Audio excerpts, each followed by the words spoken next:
दोस्तों, आप सबको जेनिफर और जेसिका का बहुत बहुत सलाम। आप सबको प्रोग्राम यीशु के संग चले के थर्ड एपिसोड में वेलकम कहते हैं। वी होप कि आप सब ठीक होंगे, अपना बहुत ख्याल रख रहे होंगे, खुदा के कलाम को पढ़ना और रेगुलरली दुआ करना नहीं भूले होंगे। दोस्तों, अगर आज हम इस दुनिया में देखें तो हर एक इंसान किसी ना किसी कंपटीशन में पार्टिसिपेंट है। जैसे बिजनेसमैन बिजनेस के कंपटीशन में, पॉलिटिशियंस के कंपटीशन, पॉलिटिक्स के कंपटीशन में, और इसी तरह हर एक स्टूडेंट अपने क्लास फेलो को अपना कॉम्पिटिटर बनाए बैठा है। और दोस्तों, अगर हम इस दुनिया में देखें तो सबसे बड़ा कंपटीशन जो चल रहा है वो है सोशल मीडिया का कंपटीशन। हर कोई चाहता है कि मेरे व्यूज़, मेरे कमेंट्स, मेरे लाइक्स, मेरे सब्सक्राइबर्स, मेरे फॉलोअर्स दूसरों से ज़्यादा हों, जैसा हम भी चाहते हैं। हर कोई आगे बढ़ना चाहता है। और इनके अलावा और भी कई तरह के कॉम्पिटिशन्स हैं, जैसे स्टेज कंपटीशन, सिंगिंग कंपटीशन और स्पोर्ट कॉम्पिटिशन्स। इसी तरह बहुत से कॉम्पिटिशन्स हैं।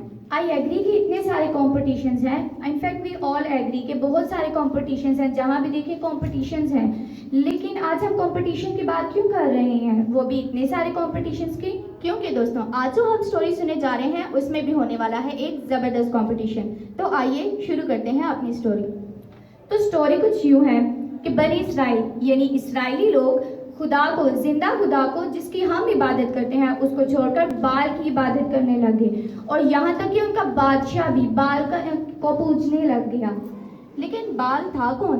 बाल एक देवता का नाम था जो दूसरे बुतों की तरह ना देखता था, ना सुनता था, ना ही छूता था, यहाँ तक कि वो अपनी जगह से हिल भी नहीं सकता था। लेकिन फिर भी इसराइली लोग उसे अपना खुदा मानने लगे और उसकी इबादत करने लग गए। तो फिर क्या हुआ?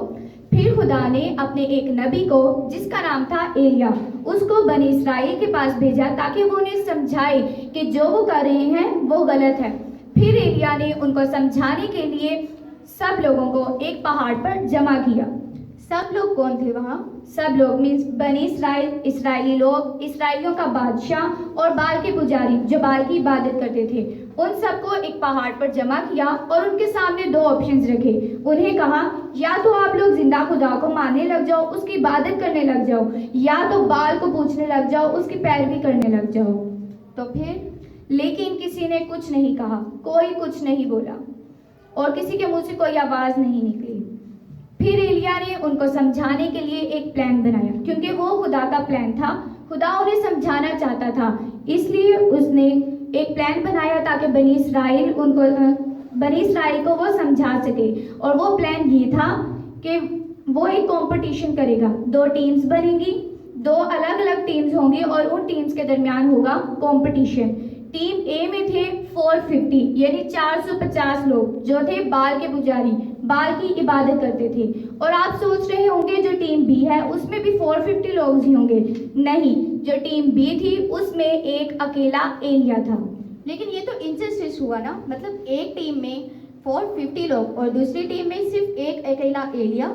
बिल्कुल ये इनजस्टिस था, लेकिन टीम्स की बुनियाद रखी इस बात पे गई थी कि जो खुदा को मानने वाले हैं वो एलिया की तरफ चले जाएं यानी टीम बी में, और जो बाल के पुजारी हैं, जो बाल की इबादत करते हैं, वो टीम ए में चले जाएं। लेकिन वहाँ खुदा को, जिंदा खुदा को मानने वाला अकेला एलिया था, इसलिए वो टीम बी में गया और जो बाल के पुजारी थे वो टीम ए में गए जो 450 थे।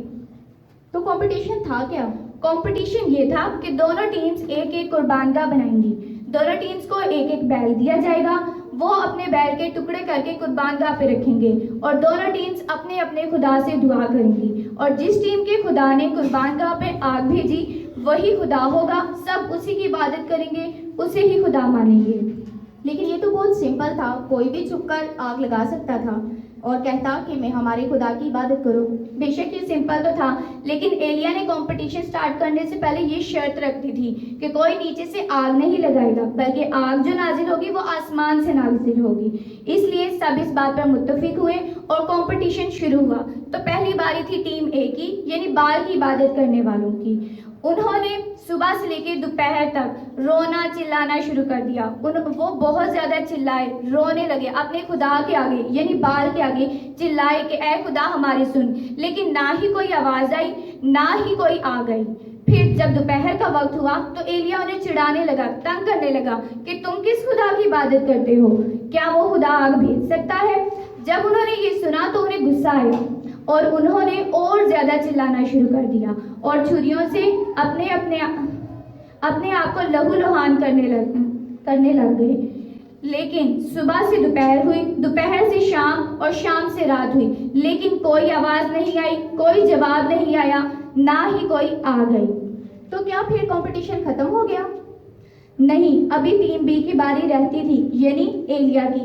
तो अब जब बारी आई एलिया की तो उसने कुर्बानगाह बनाई, एक कुर्बानगाह तैयार की और कुर्बानगाह के इर्द गिर्द एक खाई खुदवाई और लोगों से कहा कि कुर्बानगाह पे पानी डालना शुरू कर दें। लोगों ने पानी डालना शुरू कर दिया और इतना पानी डाला कि कुर्बानगाह से पानी बहने लग गया और वो खाई भी फुल भर गई पानी से।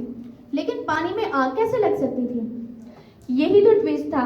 एलिया लोगों को समझाना चाहता था कि जिस खुदा की वो इबादत करता है वो सब कुछ कर सकता है, पानी में भी आग लगा सकता है। तो तब एलिया ने खुदा से दुआ की और उससे कहा, ऐ खुदा, तू इन लोगों को बता दे आज कि तू ही खुदा है, सारी रुई जमीन पर सिर्फ तू ही खुदा है और तू सब कुछ कर सकता है। और पता है, जब एलिया ने दुआ की तो फौरन ही खुदा ने आसमान से आग नाजिल की और वो आग ऐसी वैसी आग नहीं थी, वो आग ऐसी पावरफुल आग थी कि ना सिर्फ उसने कुर्बानगाह पे पड़ी कुर्बानी यानी बैल को, बल्कि कुर्बानगाह पे पड़ी लकड़ियों को, कुर्बानगाह को और पानी को भी चट कर गई। फिर क्या हुआ? फिर जब इस्राएलियों ने देखा कि खुदा ने आग नाजिल की है तो वो घुटनों के बल गिरे और खुदा को सजदा किया और इकरार किया कि खुदावन तू ही खुदा है, तू ही खुदा है, तेरे सिवा कोई नहीं। तो दोस्तों, आज की कहानी से हमें दो सबक मिलते हैं। पहला सबक ये है कि हमारा खुदा जिंदा खुदा है और पूरी दुनिया में उस खुदा के सिवा और कोई खुदा नहीं, इसलिए हमें सिर्फ उसी की इबादत करनी चाहिए। और दूसरा सबक ये है कि बेशक हमारा खुदा जिंदा खुदा है और वो सब कुछ कर सकता है, लेकिन वो तब करता है जब हम उससे दुआ मांगते हैं, तो ही वो हमारे लिए बड़े बड़े और अजीब काम करता है। जैसे जब एलिया ने खुदा से दुआ की तभी खुदा ने आग नाजिल की, वैसे ही जब हम खुदा से दुआ करेंगे तभी खुदा हमारे लिए बड़े बड़े काम करेगा। दोस्तों, दुआ में सब कुछ हो सकता है। दुआ में इतनी ताकत है कि वो हर नामुमकिन काम को मुमकिन कर सकती है, लेकिन वो दुआ जो दिल से की गई हो और ईमान के साथ कि आप जिससे मांग रहे हैं, आप जिस खुदा से मांग रहे हैं, वो आपकी दुआ को सुनता और आपकी दुआ का जवाब देता है। दोस्तों, इस कहानी में हमने देखा कि पानी में आग लगना बहुत नामुमकिन था, लेकिन हमारे खुदा ने उस पानी में आग लगाई। और इसी तरह अगर हम देखें, इस दुनिया में कोरोना वायरस को भी ख़त्म करना बिल्कुल नामुमकिन ही लग रहा है, लेकिन हमारा खुदा इस कोरोना को भी ख़त्म कर सकता है, लेकिन तब जब हम मुसलसल दुआ करें, ईमान और दिल से दुआ करें, तो ही हमारा खुदा सिर्फ कोरोना को ही नहीं बल्कि हमारी ज़िंदगी की तमाम परेशानियों को हमसे दूर करता है और हमारी दुआओं को कबूल करता है। आपने इस कहानी को कितने गौर से सुना, ये पता चलेगा इन क्वेश्चंस के आंसर देने के बाद। तो पहला सवाल है, इस्राइल किसकी इबादत करने लगे? दूसरा सवाल, खुदा ने इस्राएलियों को समझाने के लिए किसको भेजा? एलिया ने सब लोगों को कहाँ जमा किया? चौथा सवाल, कंपटीशन क्या था? पांचवा और आखिरी सवाल कि कंपटीशन किस टीम ने विन किया और कैसे विन किया? तो अब है वर्शिप टाइम। अब हम एक नया एक्शन सॉन्ग सीखेंगे। खुदावन सुनता है दुआ, खुदावन देता है जवाब, खुदावन रहता है हरदम अपने ही लोगों के साथ। खुदावन सुनता है दुआ, खुदावन देता है जवाब, खुदावन रहता है हरदम अपने ही लोगों के साथ। यीशु ने कहा तुम मेरे नाम से कुछ मांगते नहीं, कुछ पूछते नहीं।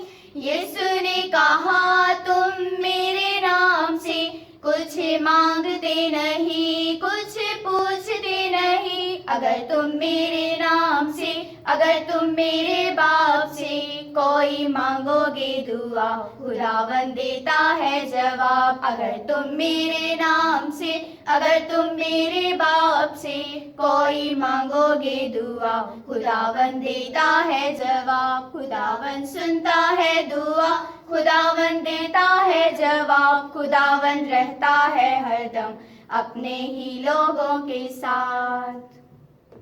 तो दोस्तों, कैसे लगा आपको हमारा आज का वर्शिप सॉन्ग?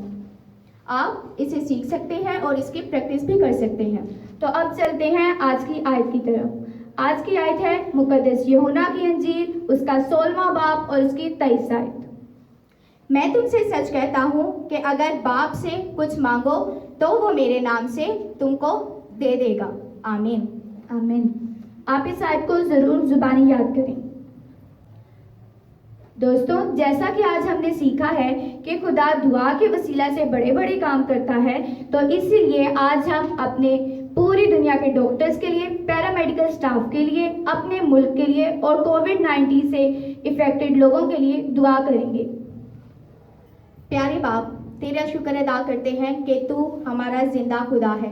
तेरा शुक्र अदा करते हैं कि तू हमारे साथ रहता है। तेरा शुक्र अदा करते हैं कि तू पूरी दुनिया में सिर्फ एक ही खुदा है, कोई तेरे सिवा है नहीं। हम तेरा शुक्र अदा करते हैं, तेरे आगे मिन्नत करते हैं ऐ बाप कि हम इस पूरी दुनिया में जितने भी पैरामेडिकल स्टाफ हैं, डॉक्टर्स हैं, उन सब के लिए तेरी प्रोटेक्शन, तेरी मदद और रहनुमाई चाहते हैं। और इसी के साथ ऐ बाप हम तेरे आगे मिन्नत करते हैं, इस पूरी दुनिया में जितने भी कोविड-19 से इफेक्टेड लोग हैं उनके लिए तुझसे शिफा की दुआ मांगते हैं। और ऐ बाप, हम इस मुल्क पाकिस्तान के लिए तुझसे अमन और सलामती की दुआ मांगते हैं। ऐ बाप, आज हमने सीखा है कि हम यीशु के नाम से तुझसे जो भी मांगेंगे तो हमें वो अता करेगा। आज हम अपनी दुआ तेरे बेटी यीशु के नाम से मांगते हैं। आमीन।